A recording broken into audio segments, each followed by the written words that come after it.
If you're interested in supporting this work, you can support me on Patreon, and that will help me make more videos and more podcasts for you in the future. Click the link down below on Patreon, or I'll put the link up here in the corner to Patreon, so you can go there and become a Patreon supporter.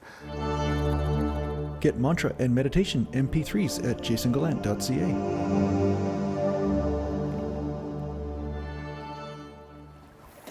Today I'd like to talk a little bit about something people waste a lot of their time and energy doing.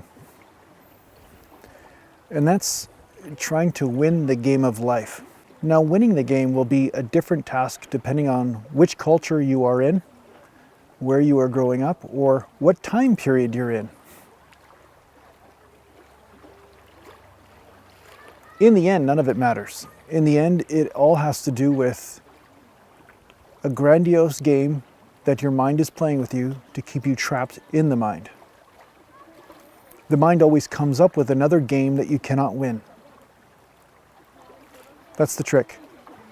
That's really the most important thing, is to realize that the mind always comes up with another game that you can't win.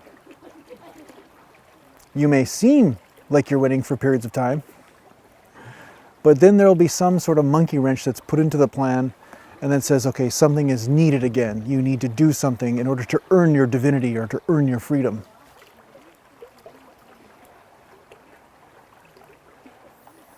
So the teaching that I'm emanating to you is that you can free yourself from those games.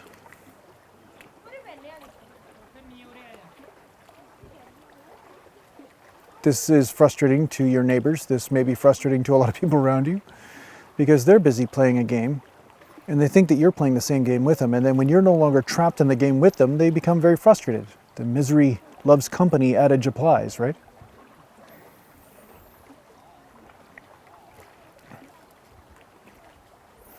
It's only common sense that when you realize you can't win a game, that you stop playing it.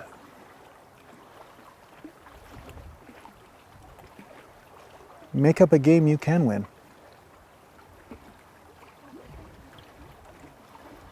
Being is something everybody can do.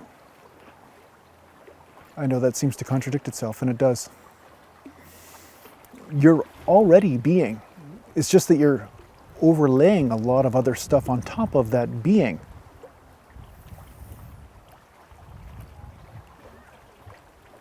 Just being here, just this, you're already winning the game, the real game.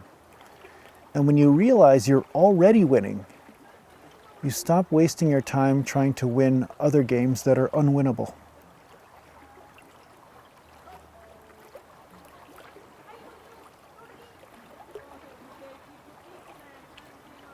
You may do a lot of things in your life. The spiritual path isn't about becoming better at doing a lot of things. The spiritual path is about remembering who you are and immersing yourself in that. Immersing your ego self into the real self, into this presence that's always here with you. So many people ask questions about what to do in their lives, and they're impossible to answer because each person will have a different doing that is necessary depending on what impasse they are at. But no matter what they're doing, no matter what's happening in their life, if they are not anchored in self, everything will be a disappointment. Everything will be a failure. Everything will be coated in suffering. So I'm not here to tell you what to do with your life. Each person will tread a different path in their life. But I'm here to help you remember your home. That's what these videos and podcasts are about, is just to help you remember your home.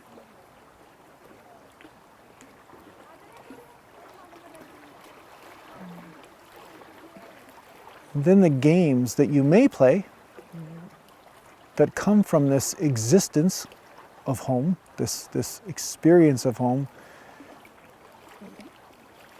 they'll bring some pretty fantastic things with them. There won't be so many stipulations or fine print in the contracts of the games you're playing. It'll be a win-win for everyone.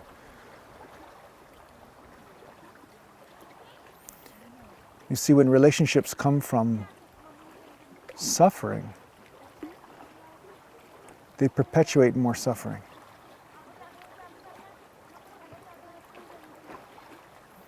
But when you are free, then the things you do not enslave others based on what you're doing. You just help everyone find their own infinite expression.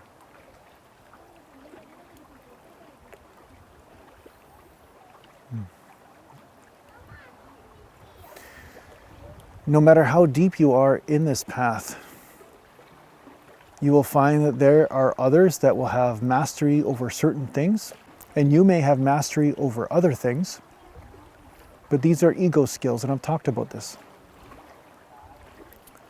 It does not mean that you are still not the self.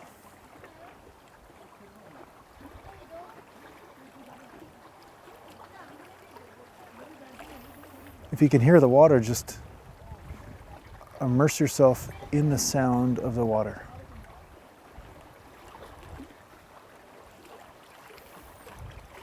Just be with that. There's no game to win or lose.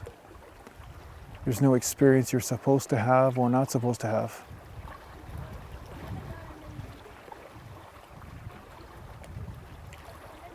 There's just the experience of the water.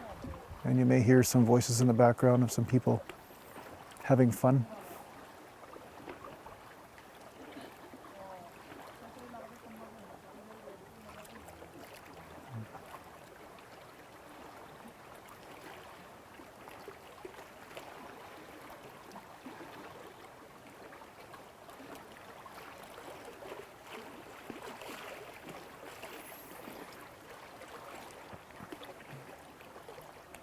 The moment you're here, you've already won.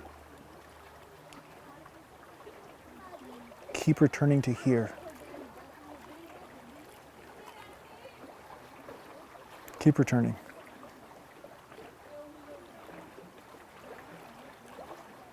Lots of good and bad stuff is happening in the world. But you can keep returning to here.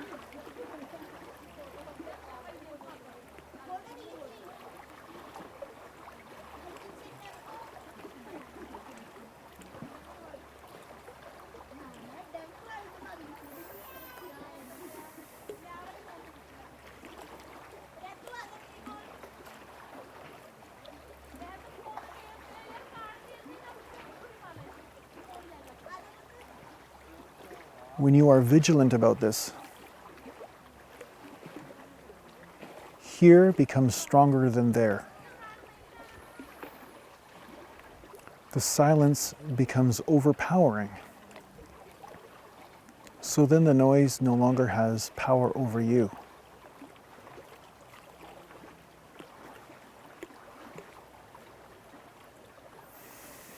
The noise of suffering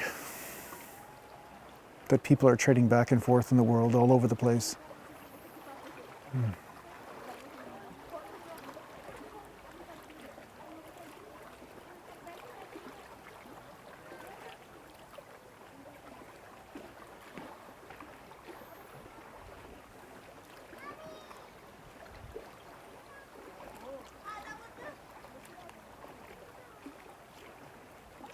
There is a strength to hear.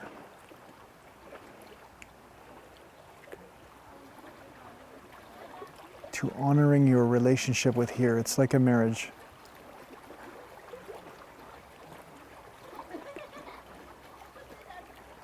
It has nothing to do with action. It has nothing to do with things you're supposed to be doing. It's just here unconditionally.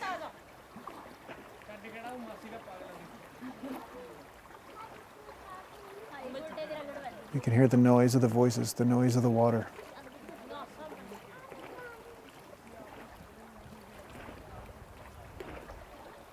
But I am still here. And there is an experience when you let yourself be here. It will always be with you. It is your guardian angel. It is your eternal friend. It is the friend that is here when there is noise and the friend that is here when there is no noise.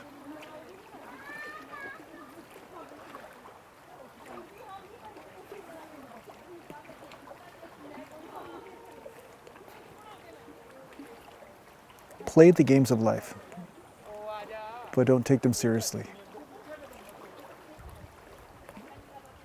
Realize that there's just stuff happening, but your nourishment is here.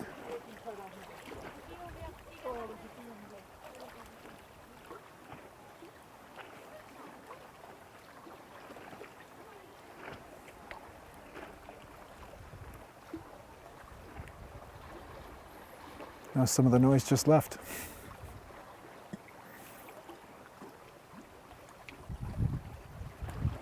Coincidence? Perhaps. But sometimes noise is just things happening when people are searching for nourishment, connection. A baby cries before it is nourished. It is breastfed. And there are a lot of people in the world that are suffering and they are making noise because of it. Sometimes this looks like hate, sometimes this looks like destruction, sometimes it looks like drama of some sort. But the more people who learn how to self-nourish in the self, the more nourishment is available for everyone.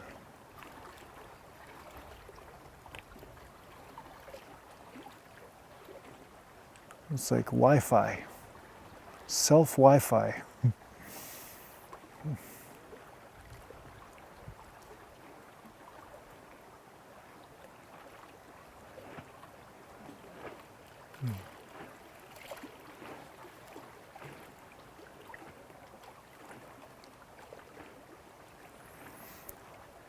So don't believe any story the mind tells you about what you should be or how you should be experiencing this moment. All sorts of noise moves through this moment. All sorts of suffering. Anger, anxiety, fear, terror, boredom, shame. All of these things move through the human vehicle, but they are not what you think.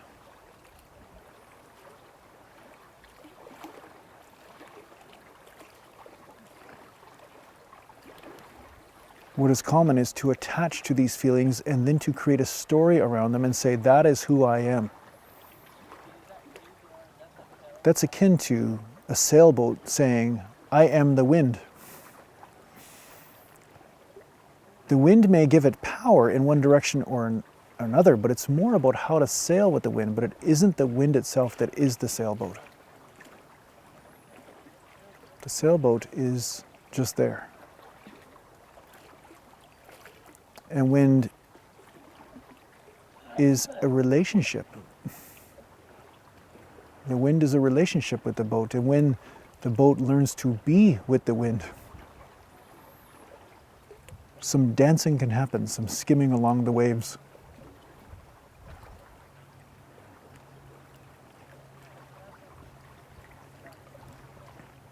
Sometimes these sufferings that move through the human vehicle are also in physical form as we unravel our ancestral karma or DNA karma or whatever you want to call it. At first it may start like a physical symptom, then it turns into an emotion.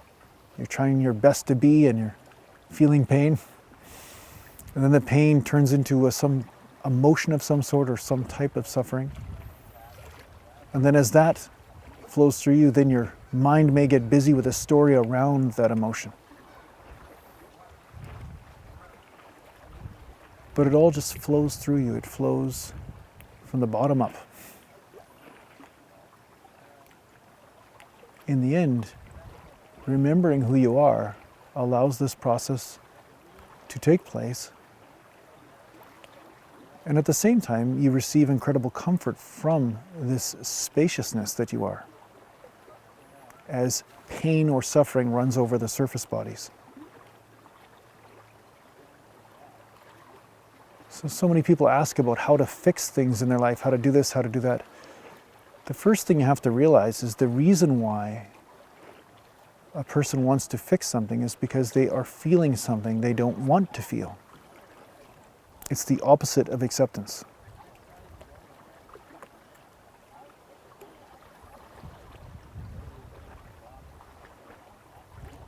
And some of the stories are extremely convincing that the mind will come up with. A person that is having trouble paying the rent will automatically assume that they are on the street and dying at any one moment. There's always false leaps of logic that happen. So I'm not saying to not take care of your living. You need to live, you need to eat. But remember, the spiritual path isn't about micromanaging the external. It's about realizing that the root of everything is within. First, achieve that. Remember that. Remember here.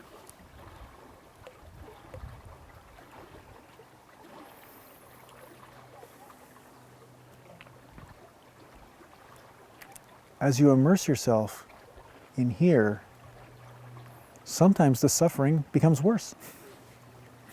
Because now the great unraveling can begin.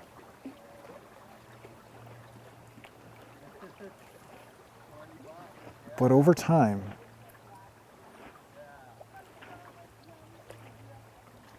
the unraveling may bring something to you that solves so much of what you're worried about now.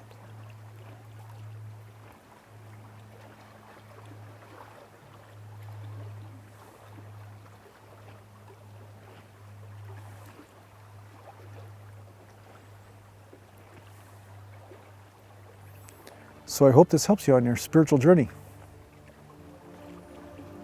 Take care for now.